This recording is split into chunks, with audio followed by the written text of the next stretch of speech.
नमस्कार, स्वागत है आप सभी का UP triple S C ANM 9212 भर्ती में जितने भी सिलेक्टेड एएनएम बहनें हैं ज्वाइनिंग को लेकर के आप सभी परेशान हो रहे हैं कि आखिर ज्वाइनिंग हम सभी की कब तक होगी और ज्वाइनिंग के पीछे ये देरी क्यों हो रही है। सबसे पहली बात तो ये है कि ज्वाइनिंग की कोई भी डेट या कोई भी शेड्यूल आयोग की तरफ से नहीं बताया गया है, जिस वजह से हमें आपको ये कन्फर्म पता नहीं चल पा रहा है कि लगभग कब तक ज्वाइनिंग कराई जा सकती है।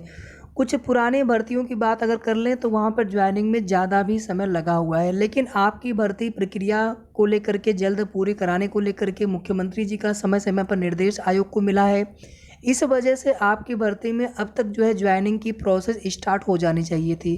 रिजल्ट आपका 6 अगस्त को आया था और अगर आप आज देखेंगे तो आज जो है 23 अगस्त हो चुका है।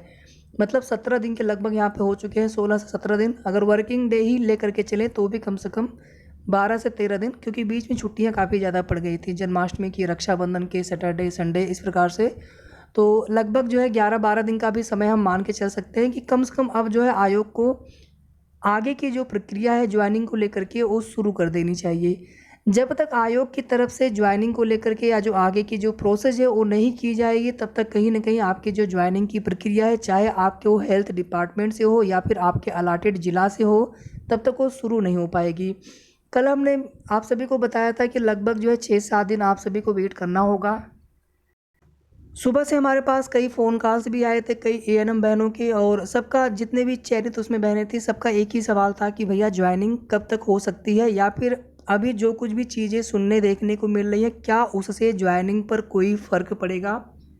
जैसे आप देखेंगे कल जो वाला जो वीडियो था शाम वाला, उस पर कई कमेंट आए हुए थे और उसमें कई कमेंट ऐसे थे कि उन्होंने ये पूछ रखा है कि भैया जो कोर्ट से नोटिस आयोग को कोई आई है क्या।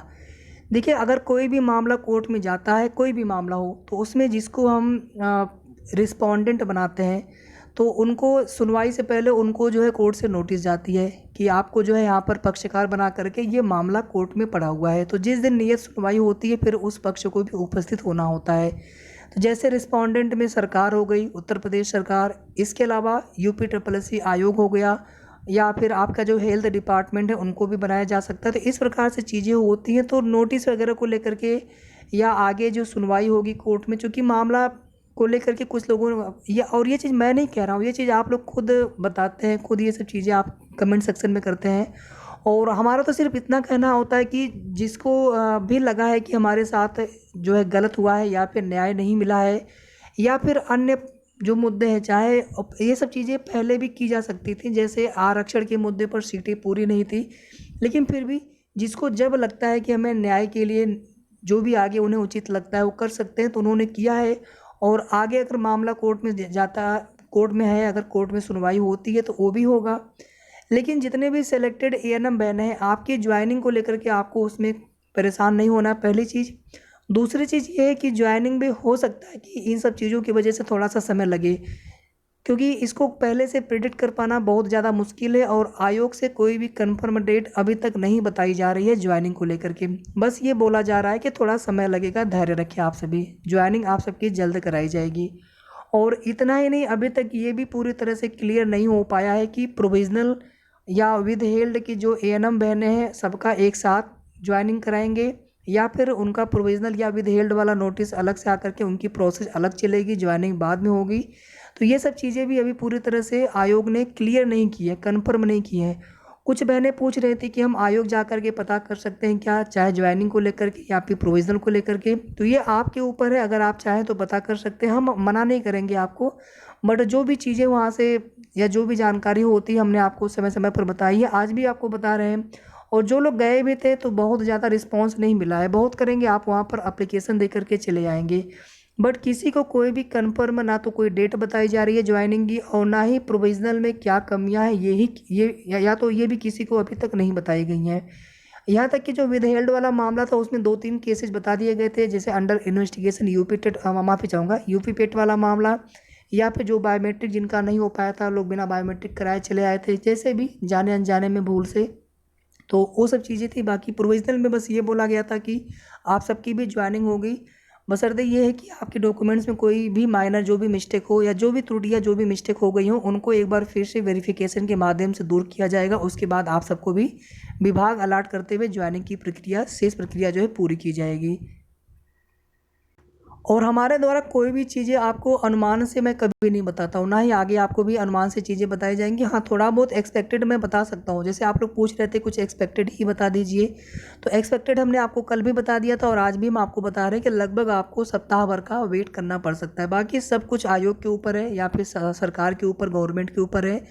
और अगर कोई मामला अगर इस भर्ती में जैसे आता है आगे, तो उसको लेकर के पहले से तो कुछ प्रिडिक्शन किया नहीं जा सकता है या पहले से कुछ प्रिडिक्ट करें उसमें, तो उसको लेकर के पहले से कुछ भी नहीं कहा जा सकता है। बट जितने भी चयनित एएनएम बहन हैं, चाहे प्रोविजनल के साथ हो चाहे बिना प्रोविजनल के हो, आप लोग निश्चिंत रहें, आप सबकी ज्वाइनिंग 100% होगी और बस समय जो भी लग जाए। तो जैसे आप सभी ने इतना इंतज़ार किया है, सब कुछ तो हो चुका है, अब तो केवल ज्वाइनिंग होनी है। तो थोड़ा सा धैर्य आप सभी को ज़रूर रखना चाहिए, थोड़ा सा धैर्य। एक दूसरी यहाँ पर महत्वपूर्ण सूचना है मुख्य सेविका वाली भर्ती को लेकर के। मुख्य सेविका वाली भर्ती में लगभग कितने आवेदन पड़े होंगे ये तो बता पाना बहुत मुश्किल है, लेकिन हमारे हिसाब से लगभग 15, 17, 18, 20 तक अधिकतम जा सकते हैं। कैटेगरी वाइज आपको भी हम बताएंगे कितने आवेदन हैं, लेकिन थोड़ा सा समय दीजिए। जब तक कि कोई डाटा नहीं होगा, बिना किसी डाटा के आधार पर केवल हम आपको एक्सपेक्टेड ही बता सकते हैं। दूसरी चीज़ देखिए, पीईटी कट ऑफ को लेकर के अनावश्यक रूप से भ्रम फैलाया जा रहा है। जिस दिन आपके फॉर्म आवेदन या जिस दिन नोटिफिकेशन आया था, हमने तभी बता दिया था, क्योंकि 15 गुना उसमें बोला गया है और 15 गुना अभ्यर्थी होने भी तो चाहिए। इस वजह से हमने आप सभी से बताया था कि अगर आपके एक नंबर हो, मतलब जीरो के ऊपर कुछ भी हो, 0.1 भी हो, एक नंबर भी हो, 2 नंबर भी हो, 3 नंबर भी हो, 100% आप उम्मीद रख करके फॉर्म भर दीजिए या आपने फॉर्म भर दिया होगा कि आपको मेंस में परीक्षा में बैठने का मौका मिल जाएगा। मान लीजिए हम यहाँ पर एग्जांपल लेते हैं जनरल कैटेगरी में, सपोज दैट यहाँ पे जितनी भी सीटें हों जनरल कैटेगरी के अंतर्गत 2693, हम लगभग 1300 मान लेते हैं एक मोटा मोटा, या हम 1100 मान लेते हैं, कुछ भी हो, हम एक केवल आपको बताने के लिए बता रहे हैं। तो इसका आप 15 गुना करिए या इसको 1000 कर लीजिए सीधे सीधे, तो सीधे सीधे यहाँ पे कितना हो जाएगा, 15,000 हो जाएगा। तो जनरल में या फिर अनारक्षित में 15,000 जब फॉर्म आवेदन आएंगे या उससे ज़्यादा आएंगे, 16-17,000 आएंगे, तब तो आप उसमें मान के चलेंगे ना कि केवल उतने को मौका मिलेगा, बाकी लोगों को मौका नहीं मिलेगा। तो फिर यहाँ पर ये बात हम सोच सकते हैं कि उसमें पीईटी कट ऑफ में जिनके कम नंबर होंगे उनको मौका ना मिले। लेकिन अगर आवेदन ही कम आए 15 गुना से, तो फिर तो सबको मौका मिलना है। और फिलहाल में पीईटी 2022 का हम बात नहीं कर रहे हैं, पीईटी 2021 में जैसे पहले मौका मिला है एएनएम में, इसी प्रकार से यहाँ पर भी सभी को मौका मिल सकता है। ऑफिशियल सिलेबस को लेकर के कुछ भी चीज़ें भी पता नहीं चल पा रही हैं, बट ये है कि कभी भी ऑफिशियल सिलेबस आपके बीच में हो सकता है। तब तक आप सभी जो भी आपके पास कोई टेक्स्ट बुक हो, हालांकि अभी यूपी ट्रिपल एस सी की प्रॉपर कोई बुक तो आई नहीं है, लेकिन जो भी बुक आपके पास जो भी मटेरियल हो, हम भी कोशिश कर रहे हैं कि आपको जो है प्रैक्टिस सेट प्रोवाइड कराएं। तो तैयारी आप सभी करते रहिए और ऑफिशियल सिलेबस आते ही आप सभी को बता दिया जाएगा। 24 लास्ट डेट है, 24 के बाद जो है फिर संशोधन वाला चलेगा, 24 के पहले आप संशोधन नहीं कर पाएंगे। मुख्य सेविका का फॉर्म भरने के लिए एएनएम हो या फिर बीटीसी वगैरह जहाँ पे बाल विकास ये सब सब्जेक्ट होते हैं, उससे नहीं हो पाएगा। इसमें जो मांगा गया है स्नातक ग्रेजुएशन, तो ग्रेजुएशन होना चाहिए। बाकी आप अदर डिटेल भरते हैं तो आपके ऊपर, जैसे कोई एमए भी किया हो, लेकिन इसमें बीए या बीएससी जो भी हो, क्योंकि होम साइंस में बीएससी बोल दिया जाता है जो होम साइंस से करते हैं स्नातक। तो जो सब्जेक्ट मांगा गया है उन्हीं में से कोई एक विषय आपके स्नातक में होना चाहिए फाइनल ईयर तक। 2 साल वाले पे कुछ लोग कह रहे हैं कि वहाँ पर, एक लोग कह रहे थे कि हमने मेल किया हुआ था, हमें रिप्लाई आया था 2 साल वाले भी एलिजिबल हैं, बट ऐसा तो कभी हुआ नहीं है हमारी जानकारी में। हो सकता है इस भर्ती में पहली बार ऐसा हो, बट जो हमें जानकारी थी हमने आपको उतनी चीज़ें बता दी। बाकी आपके ऊपर है, अगर आप फॉर्म भरना चाहें, आपके 2 साल हैं, वो सब्जेक्ट तीसरे साल में आपके नहीं था, अगर आप फॉर्म भरना चाहते हैं तो आपकी इच्छा, आप फॉर्म भर सकते हैं, हम किसी को मना नहीं करेंगे। बट जो चीज़ें हैं एलिजिबिलिटी को लेकर के हमने आपको वही बताई थी। और फाइनल जो कट ऑफ अगर बात कर लें इसका मुख्य सेविका वाला, तो आप समझ लीजिए कि जितना कट ऑफ एएनएम में आपको देखने को मिल रहा है उससे थोड़ा भी कम कट ऑफ जाने की उम्मीद नहीं है, बल्कि उससे ज़्यादा ही कट ऑफ जाने वाली है।